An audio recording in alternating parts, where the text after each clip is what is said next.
Eu gosto de vocês porque vocês são chatos. Vocês, corintianos que me seguem por aqui, que são inscritos no canal, me cobram se eu não faço um vídeo pós-jogo do Corinthians. Ainda mais um vídeo pós-clássico, né?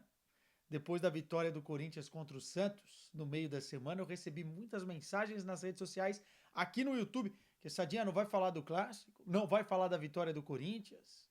Pô, que Sadinha não vai fazer mais vídeo do Corinthians. E eu tenho certeza que se eu não faço o vídeo depois do empate contra a Portuguesa com o time praticamente reserva, eu também receberia cobrança. Então cá estou eu para fazer um 2 em 1. E com uma justificativa nobre, tá? Porque eu não fiz o vídeo pós-jogo do clássico por questão de tempo. Eu estava em Glasgow cobrindo Celtic e Bayern de Munique. Eu vi o jogo na madrugada, só que o meu voo era 5 da manhã. Se eu parasse para gravar o vídeo, eu perderia o voo. Depois eu fui para a Alemanha numa escala insana e voltei para Portugal, aí tive que gravar, teve o melhor futebol do mundo, na sexta teve que gravar de olho na liga e tal. Bola de neve, e eu deixei para falar com vocês sobre o jogo hoje. Eu não vou fazer uma análise detalhada dessa partida, até porque já passou e vocês já devem ter sido bombardeados aí com análises táticas e técnicas, enfim. Mas eu quero falar de algumas coisas pontuais do clássico. Quero falar da partida contra a Portuguesa hoje, porque quem não estava tendo muita chance teve algumas chances nesse jogo e a gente pode trazer um lado positivo e também alguns lados negativos sobre esse empate contra a Portuguesa. E quero falar também, obviamente, já esquentando o clima do que a gente vai ter nessa próxima semana, o jogo do Corinthians na pré-Libertadores. Portanto, vamos falar de Corinthians e vamos deixar o like, comentários e inscrição. Corinthians ganhou do Santos. Vou começar por aí. E foi uma vitória muito importante. Por quê? Era o terceiro clássico. Derrota para o São Paulo, empate para o Palmeiras, os dois fora de casa. Jogando em casa, no dia em que o Memphis recebeu a número 10 nas costas, depois de todo o problema com a número 8, com o Garro, com a diretoria, com tudo que aconteceu. Contra o Santos de Neymar, e a gente nunca vai poder relativizar o Neymar nessa volta do futebol brasileiro. Todas as equipes vão querer jogar bem contra o Neymar. Todos os jogadores vão querer se destacar em um jogo que o Neymar está, porque midiaticamente o jogo ganha outra notoriedade com a presença do Neymar. Não é por conta do Neymar que a gente vai ver o Corinthians ou vai apoiar ou não vai apoiar o Corinthians, não é isso. Mas o Neymar estar presente no jogo, ele dá um sabor especial na vitória de qualquer time contra a equipe do Neymar, no caso o Santos. Relevante também o aspecto do retorno do Garro ao time titular, do trio Garro, Memphis e Yuri. Então era importante o Corinthians dar uma resposta depois de não ter vencido os outros clássicos. E conseguiu. Conseguiu dar uma resposta interessante. O Santos não foi mal na partida. O Santos teve seus momentos. Eu acho que o Corinthians sofreu de forma desnecessária até no final do jogo, porque toma o gol e depois o Santos cresce e tenta fazer o segundo, e poderia eventualmente ter feito. Não foi uma estratégia tão bem feita no final da partida do Corinthians, mas eu gostei muito, principalmente de 25 minutos do Corinthians no jogo, entre o primeiro e o segundo gol e depois do segundo gol, em que o Corinthians, quando botou a bola no chão, organizadamente, com o Garro, com o Memphis, com o Yuri, com os volantes, enfim, jogou futebol. E eu acho que o Corinthians não tinha ainda feito uma exibição, ou pelo menos um recorte dessa exibição tão bom quanto esses 25 minutos contra o Santos. O primeiro gol do Corinthians contra o Santos é uma jogada de oportunismo do, do Yuri, mas mostra muito o que está se formando e se desenhando com o Martinez sendo esse cara da banda, né? Como ele diz, né? Os espanhóis dizem. Os espanhóis e os caras que falam espanhol pelo mundo afora, do lado direito.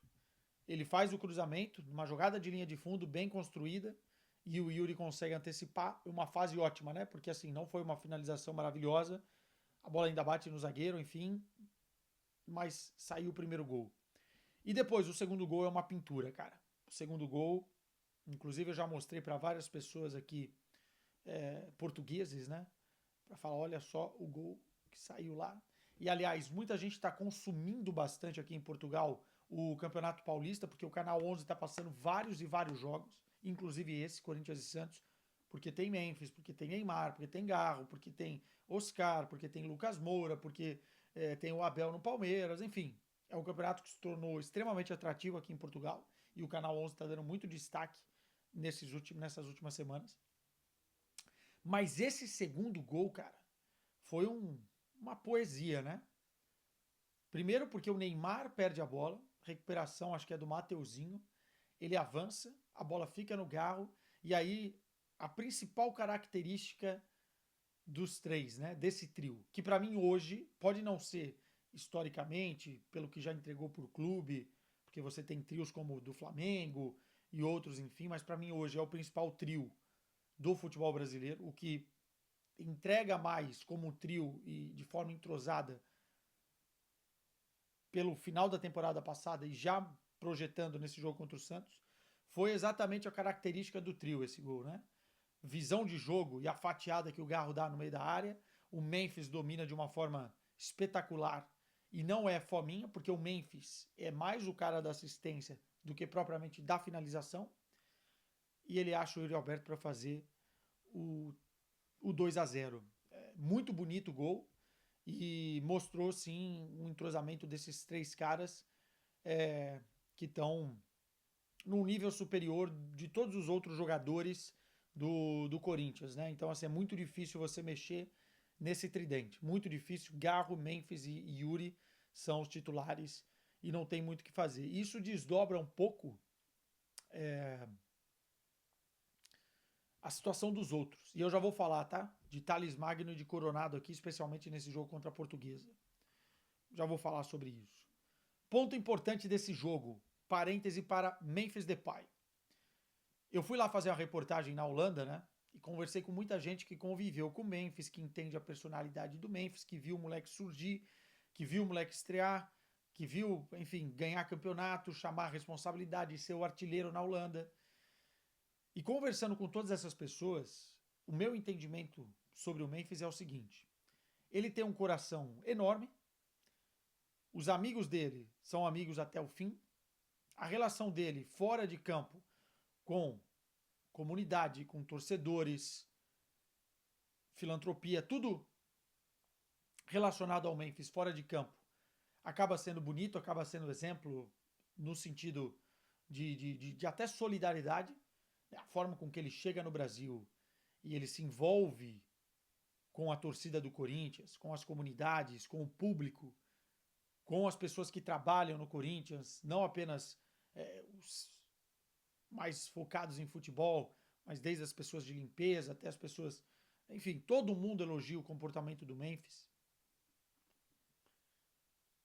É muito bonito. Só que, isso é o fora de campo. O dentro de campo, e eu acho que no clássico contra o Santos, a gente começou a ver uma versão do Memphis que foge um pouco desse estereótipo de bonzinho, de, enfim, o gringo que vai se dar bem com todo mundo, ele começar a elevar a temperatura, a subir o tom, a responder às provocações e a ser o leão que ele era considerado na Holanda, né? Ele é esse tipo de jogador. Ele não é um jogador nice guy dentro de campo. Ele é muito o que ele foi nesse jogo contra o Santos, de provocar, de ir para cima. Enfim. E eu acho que isso pode ser muito positivo, porque mostra que é um jogador inflamado por grandes jogos, e a gente precisa de caras inflamados por grandes jogos, mas também tem o seu quê de preocupação, né? Porque eu acho que alguns cartões aí vão surgir ao longo de grandes jogos e de momentos em que a temperatura sobe. Uma característica do Memphis que chama muita atenção durante o jogo, e eu acho que os jogadores em volta dele não podem entrar na pilha, e por isso que eu acho que o bom relacionamento é fundamental, especialmente para esse trio, é que ele pede muita bola, ele reclama muito, né? Quem jogou futebol sabe, sempre teve aquele cara no time que fala demais, que reclama demais, que pede mais, que quer sempre ditar o que os outros têm que fazer. E eu acho que o Memphis tem um pouquinho disso. Por isso que em harmonia pode funcionar bem. A coisa não pode desandar para um outro lado. Agora, é um jogador diferente, é um jogador solidário a nível das assistências e é um cara que me parece estar muito bem integrado. A festa dele, que é uma festa que talvez outrora seria criticada porque tira o foco no meio de uma temporada, é uma festa que eu considero mais de união. E aí você vê várias fotos dele com o Garro, abraçado, enfim, ali na resenha com todo mundo. A Gaviões vai para a festa, comunga um ambiente muito bom de um time que tem 8 vitórias no Campeonato Paulista, que já está classificado, que vem da vitória contra o Santos, do que propriamente uma coisa que tira o foco. Né? Eu acho que foi um momento para aliviar, com o Corinthians já classificado, sabendo que o jogo contra a Portuguesa seria o time reserva, e agora já pensar e focar totalmente no jogo contra a equipe venezuelana lá dessa pré-Libertadores. Pontos importantes também desse jogo. Gostei de algumas atitudes em relação ao Neymar, né? Deu para ver que alguns jogadores subiram o tom e que, enfim, conseguiram de certa forma anular vários momentos do Neymar. O Neymar ainda está fora de ritmo, né? Ainda precisa ir mais uns 3, 4 jogos talvez para entrar no ritmo. Ainda bem que o Corinthians pegou antes, porque quando entrar no ritmo é um jogador muito diferente. Deu para ver o que ele fez em alguns lances isolados nesse jogo, mas mesmo assim, postura do Martinez em relação a ele, a postura do João Pedro, né, o Choca, que está fazendo um início de ano fundamental para ele e para o Corinthians, porque eu acho que ele é o melhor zagueiro que o Corinthians tem hoje, nessa temporada. O André Ramalho é muito bom jogador, é ótimo jogador, mas precisa recuperar a forma com que terminou a temporada passada, porque ele começa muito mal essa temporada, né? E o João Pedro não. Então, assim, a forma com que o sistema defensivo do Corinthians lidou com o Neymar, né, chegando firme, enfim, foi também um ponto bem positivo desse jogo. E como eu disse, precisava vencer o Santos, né? Yuri Alberto numa fase espetacular. E um detalhe também para o Garro. É muito diferente quando o Garro joga. A diferença de ter o Garro em campo e o Coronado, ela fica evidente. E olha que o Garro está fora de ritmo no jogo contra o Santos. Porque é um jogador que cai por todo lado, chama a responsabilidade, tenta o passe vertical, olha o jogo de frente, não toma decisões estabanadas. É um jogador que, quando voltar ao ritmo, não tem como tirar do time. É o grande destaque da temporada passada e o Coronado não vai brigar com ele pela posição. Coronado é um jogador que não vai poder ter vaidade de ser titular, porque provavelmente ele será reserva nesse time do Corinthians. Se ele começar com muita vaidade no banco, não gostar de ficar no banco, talvez mais para frente não deva ficar no Corinthians, porque hoje ele não tem espaço. E ele, nesse início de Campeonato Paulista, ele teve todas as ferramentas e oportunidades possíveis de dar um murro na mesa e falar: não, o lugar do Bidon é meu. Mas é um jogador que, nos jogos maiores, né, nos clássicos especialmente, não foi bem. E agora contra a Portuguesa, já mostrou também que não está no seu melhor. Errou bastante, um ou outro lance ele acertou, mas eu esperava mais do Coronado nesse tipo de jogo, em que o Garro não está, ele precisa mostrar serviço, que o Bidon não está, ele precisa mostrar serviço. Enfim, não me parece que vai ser o caso. Mas é um bom reserva, né? É um cara que eu já elogiei aqui várias vezes, tem qualidade técnica para ser protagonista em determinados jogos, precisa querer mais, precisa de mais vontade, precisa entender onde ele está. Mas é um bom reserva e ele que vai ter que lidar com essa situação durante a temporada. Passando para o jogo do Corinthians e Portuguesa, achei o primeiro tempo muito ruim, muito ruim. Eu acho que tem alguns jogadores que estão ganhando algumas oportunidades e que precisam agarrá-las. O Charles, o Alex Santana, o próprio Maná, né, precisa mostrar que tem qualidade de ser reserva do Corinthians. A dupla de zaga. Enfim, não é que tudo foi ruim, mas o primeiro tempo foi bem ruim. A Portuguesa faz 1-0, o Corinthians assiste a Portuguesa fazer o gol, tem bola na trave da Portuguesa. Enfim, o primeiro tempo foi ruim. No segundo tempo, quando há alteração e o Pedro Raul entra, não pelo Pedro Raul, mas por ter mais um jogador de ataque, Romero, Pedro Raul e o Tales, sobra mais espaço para o Tales. E aí sim a gente tem que conversar seriamente sobre o Tales. O Tales é o melhor jogador do Corinthians no Campeonato Paulista. O Tales vive uma fase muito, muito especial. É um jogador muito inteligente no passe, tanto que a bola que ele dá no Bidu é fabulosa para o gol de empate. Depois, no 1 contra 1, ele vai para cima do marcador, ganha o espaço e sofre a penalidade, bate com categoria e faz o 2-1. O Corinthians, num erro do Matheus Bidu, toma o 2-2, toma a bola na trave, toma a pressão, enfim. Poderia ter vencido o jogo, poderia ter perdido o jogo. A verdade é essa, porque o jogo ficou meio partido no final. Mas o Thales Magno foi o protagonista da noite. E ele foi o protagonista até aqui do Campeonato Paulista do Corinthians. Isso faz com que o Ramon tenha que encontrar uma formação para ser paralela, ser uma opção ao tal losango que ele utiliza. Essas variações táticas são importantes, porque primeiro que nem todo jogo é igual, nem todo jogo losango vai funcionar, e nem todo jogo você vai poder abdicar do Thales Magno caindo pela esquerda. Pode ser importante.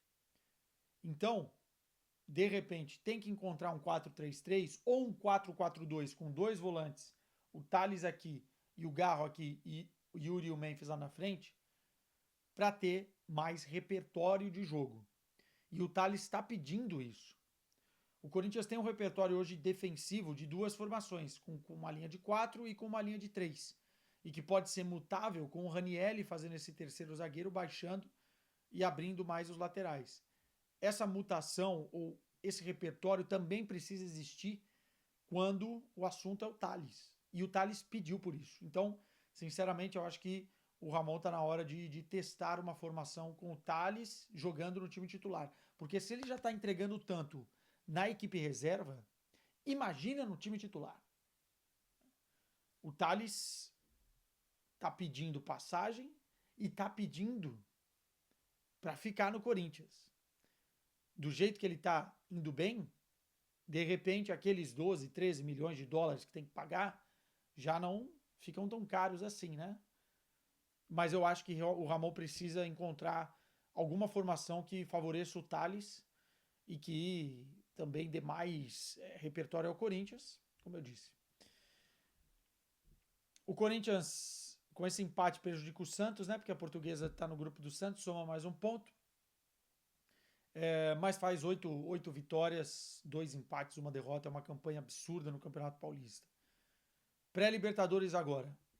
É preciso entrar a 110 por hora. Não pode achar que porque o time da Venezuela não é favorito ou porque dá para reverter placar na Neoquímica. Não pode ter um resultado ruim fora de casa. A gente já viu times do Corinthians muito bons perderem grandes oportunidades porque acha que já está resolvido ou vai poder resolver em casa com tranquilidade. Então, tem que entrar a 110 por hora, meus caros. E com o time titular. Festa do Memphis legal, ficou para trás. Essa história do 10 e do 8 resolvida. Agora é foco total, porque a Libertadores será muito importante para o Corinthians esse ano. Estar na fase de grupos é muito importante para as contas, é muito importante para tudo. E vamos ver se o Corinthians ainda traz um ou outro reforço. Estão falando do lateral esquerdo argentino que estava no Getafe. Sinceramente, eu não conheço tão bem, não jogou no Getafe essa temporada. É um cara que foi vitorioso pelo River Plate, mas que o Corinthians, e eu já tinha avisado aqui no canal, está buscando alguns nomes alternativos no mercado europeu, né?